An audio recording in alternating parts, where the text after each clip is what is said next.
Hey, welcome guys to my tutorial on Zillow.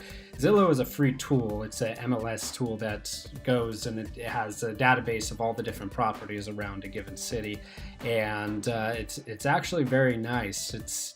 I've used the MLS before. I have access to the MLS, but I still tend to use Zillow. Zillow is very comprehensive. It has an app, and it's easy to use. So when you type in Zillow.com, you're going to run into this screen here. This is the home screen.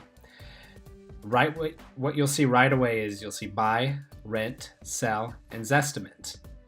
Now, you don't really need to mess with any of this. Keep it on buy. You come down here. This is the search bar. I just typed in this property here. It's a property we were looking at a couple weeks ago. And then you hit search. This is all you need to know for now. That's going to bring up the property, and it's going to bring up your basic information. You're going to have a pop-up here. That's the owner view. Ignore that. You're not really going to be paying attention to that. You'll notice right away that it says public view and owner view. Now, owner view is what you'll click on if you're going to be posting the property on Zillow yourself. If it's your property, you own it, and you're trying to sell it, you go owner view right there. You've got the save button, the share button, the hide button, and more. Now these I used constantly. Whenever you save a property, it's going to have you enter in your email. So you place in your email there, and then it's going to save the property. It's going to notify you anytime there's a change. If there's a price drop, if it goes pending, if it ends up getting put back onto the market, if it gets listed, it's going to notify you to your email that you put on the save. It's also going to have a list of all your saved properties here on Zillow. Now, share is if you're partnering with somebody and you have somebody you want to send the property to, you want to show them, then you can click on here, and that's going to bring a pop-up to show their email. And there's ways to do it directly through the link too, which I'll show you here in a minute. Now, hide is really a really nice feature because there's a lot of properties out there that are just not going to fit the bill. They're not going to fit the investor model. There's only about 1% of properties. The faster you realize this, the better you'll do. There's only about 1% of properties out there on the inventory, or possibly on the inventory, that are actually going to fit your criteria and be able to fit your model to make it make sense as an investment. It's very rare that you find them. So the faster you realize that, the faster that you realize that, the quicker that you'll move through the properties, and the quicker you'll get to the one that's profitable. So here is the pictures. This button right here, the arrow, is how you scroll more pictures. You can click on the pictures in order to blow them up, make them bigger, so that you can get a better view. And then you keep pressing the right button, and you can scroll through and see what's going on in this property. You can see, and you get a basic shot too without even walking through it on, okay, what state is the property in? The siding is in pretty decent condition. Looks like there's a little bit of damage on the gutters, but the roof looks okay. The windows look pretty good. The carpet, that normally gets changed every single time anyways. The kitchen, you can get an idea based off of the kitchen whether or not you're going to want to change out the cabinets, put granite in there. Definitely going to need to update that light, that chandelier. Scroll through here to the bathtub. Some people actually like those old bathtubs. That's popular. So sometimes those are kept. But you can get a basic snapshot just by going next through here. What the house needs right here.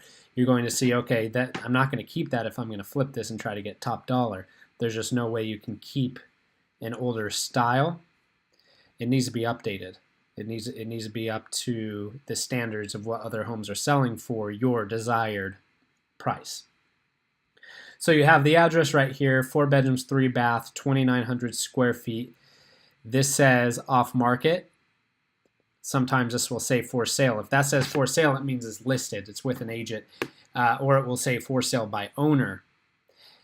Then it'll say pre-foreclosure, recently sold, or off market. Now this one, the Zestimate is $273,876. Right below that is an I disagree button. The reason they put that in there, that wasn't in there, that's actually pretty recent. The reason they put that in there is because in a lot of cases, this number is going to be way off. It's not going to be correct. All right, here's your property description. Type of house, single family, year built, 1958, forced air heating, no cooling. So here's your basic information. I go over a quarter acre. Come down here, home value, price and tax history, neighborhood. All right. Well, for rent, this is actually a useful feature if you're trying to find out how much potential property is renting for. If you're looking for a duplex, an apartment complex, you can really get an idea of rent on here. Okay. Now, this right next to the search bar is your filters. You want to click on this. Depending on what you're doing, you're going to change this up. Okay. I always have recently sold checked. That's how I run my comparables. How am I going to know exactly what a property is worth unless I can see what they got sold for in the neighborhood? So I always click recently sold. I'll click for rent if I'm trying to determine the rental value. And I always have these on potential listings, foreclosed and pre-foreclosures. Those are good, but if they're going to be on Zillow, they're going to be listed by an agent. Anytime it's listed by an agent, be prepared for competition because everybody can see it. You have all the eyes on it. And you're going to have to compete with the high bidders out there, and a lot of them they have their own money, so they don't have to worry about interest rates, so they can bid higher. You can set the filters based off of price. This might be good if you're in a neighborhood where you know that everything is going for about 180 to 200,000. So I might set this up to 150 and below. That way, it really gives me a snapshot of the cheaper properties. Okay.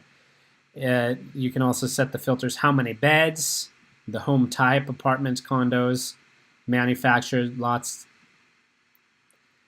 and then under more, it's a little bit more details.